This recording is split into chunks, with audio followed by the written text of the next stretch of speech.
So I just finished binge watching SAO alicization, and I know I'm late. You guys have been asking if I've watched it yet. Well, now I've officially watched all of it, and I have to say, wow. Um, SAO has always had like a weird, like it's had a really good following, really solid following. Um, but as far as the way that the direction's gone with the previous seasons, a lot of people are divided, especially with the first season, myself included. A lot of us are divided how the direction of the first season went, because the first season, at least the first half, was actually really good.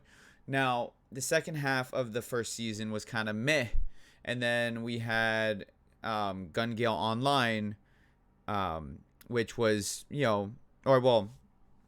season two, which was GGO, and again, there was mixed feelings regarding GGO. Some people liked it, some people didn't. I liked it, but this season is very different than the prior two seasons, because this season is just one story.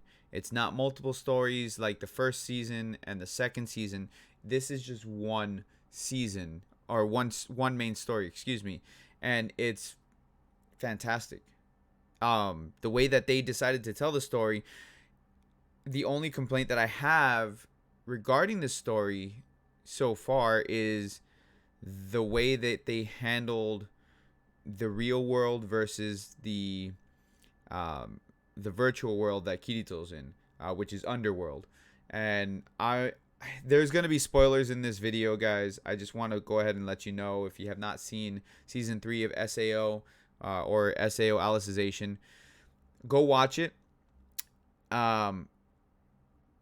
It man, it there's some moments in it that really hit hard, especially in the last episode. They did a very good job, and the thing that I love so much about the season compared to some of the other ones is that even though Kirito's the main character, but he's not the focus of this season.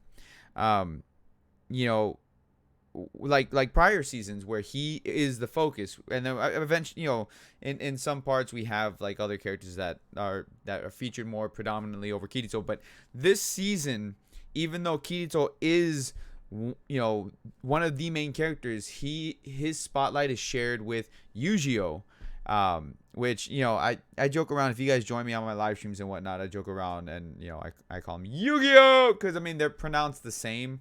But regardless, that's not what we're talking about. I digress. So, the spotlight is shared with Eugeo, who is the story's a little confusing, because in this virtual world, time goes much faster than it does in the real world. So, in the real world, it could be a day, and a couple years have passed in this virtual world. So, with that being said, Kirito spent most of his time since childhood with Eugeo and Alice, and all of a sudden Kirito comes back. He's an adult, and he doesn't remember spending any time with them when they were children. Same thing with Eugeo and Alice. They don't remember him. Now there's a lot more to it, which gets revealed as to why they don't remember each other, especially later on as the season continues. But I really like the fact that Eugeo, his story is the main focus of this season of SAO. And it's something that we haven't had in a prior season, and I'm very glad they decided to go this way, because they could have handled it any other way in this season. It could have just been another Kirito story, and that's it.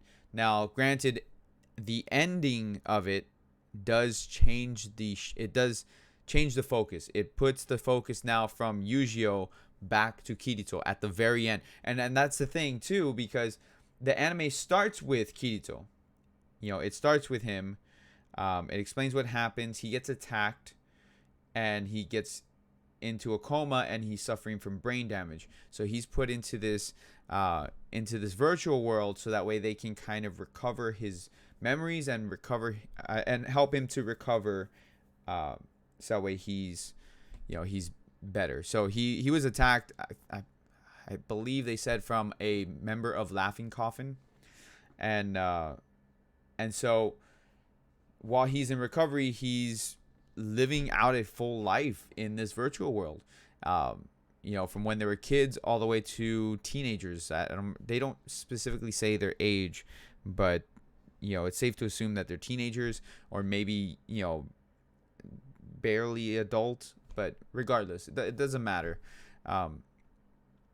The thing, like I said, is most of the story is Eugeo. From the minute that they go back in, or that they go into the underworld and they show Kirito as an adult, it becomes Eugeo's story going through the entire rest of the anime until it gets to the very end, and then it shifts focus back to Kirito, signaling the second half of this season, because the season ends on a cliffhanger. We're gonna get the second half of the story come October, and I honestly, there's a lot of things that I would want to happen, but I don't want it to happen at the same time, because it would ruin the first half of the story, which was beautifully done.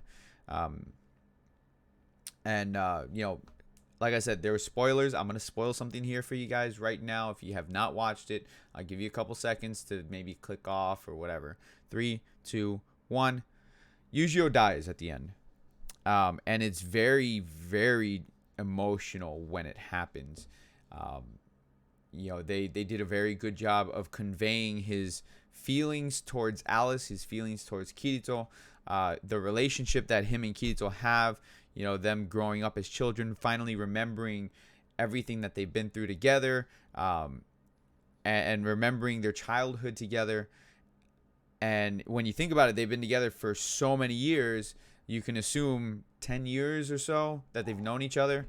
So then it comes into focus that they're best friends. They've been saying that they're best friends for a long time, but right then and there they realized that it couldn't have gone any other way, because Eugeo says himself that in their quest to save Alice, they're both trying to save a different Alice, because Alice's memories they were erased when she was turned into an integrity knight, and her memories were rewritten. And Kirito is trying to save that version of Alice, because they're trying to prevent a oncoming war, and Eugeo is trying to save the Alice that he grew up with. So Eugeo tells Kirito there was no other way for this to happen, and that if he were to survive, then he would have ended up fighting Kirito, because they would have been fighting to try to save two different Alices.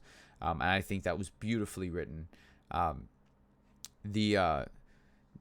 going back to my complaint with the whole thing, the way they handle the real world and such, I would have liked to have seen more of the real world, because they brought in Asuna, they brought in I was gonna call him Heathcliff. They brought in Akihiko Kayaba's girlfriend, and they explain a lot of stuff that we didn't get before from the first season, which was that his body was being taken care of by her, and then when the police finally raided and they caught him, or whatever you want to say, like, he had implanted a bomb into her, but it was never really going to go off, because he had did it so that way she couldn't be held accountable for the actions that he did, which was, again, beautifully written. I thought that was great, but I would have liked to have seen more of what was going on in the real world, because they went there a couple times in a couple episodes, but out of 24 episodes, they were there maybe about 3 episodes out of the whole thing. So I would have liked to have seen a little bit more of that. And then there's just so much into this, and I think that it's they did a hell of a job with this season. And if you've not watched it, go watch it. It's fantastic. I can't wait for October to come around so I can watch the next half of it, because I'm excited, especially the way that they ended it. They ended it too with like Asuna now coming into the underworld, and that's exciting because then it's like now it's no longer where it's Asuna being saved by Kirito. It's the reverse. It's Asuna saving Kirito, which I think is awesome as well. Like I I've always loved Asuna as a character, especially in the first season or first half of the first season. She was always a very strong character, and to have her back in that kind of focus of her being a strong character again, I think is fantastic. Same thing in Ordinal Scale. I like Ordinal Scale because it puts Asuna as a strong character, even though at the end it goes back to Kirito saving everybody else. But I'm excited to see Asuna come into play, especially considering that the writer and director of the season said that they wanted to put a little bit more focus on the other characters instead of just Kirito. Obviously, Kirito will still be a main character, but they wanted a little bit more focus on the other characters, and so far they've done an amazing job of it. So I will catch you all later. That is my like quick review of. I mean, it's not very quick, but that's my review of this season. I can't wait for the rest of it. Stay cool, guys. Stay cool.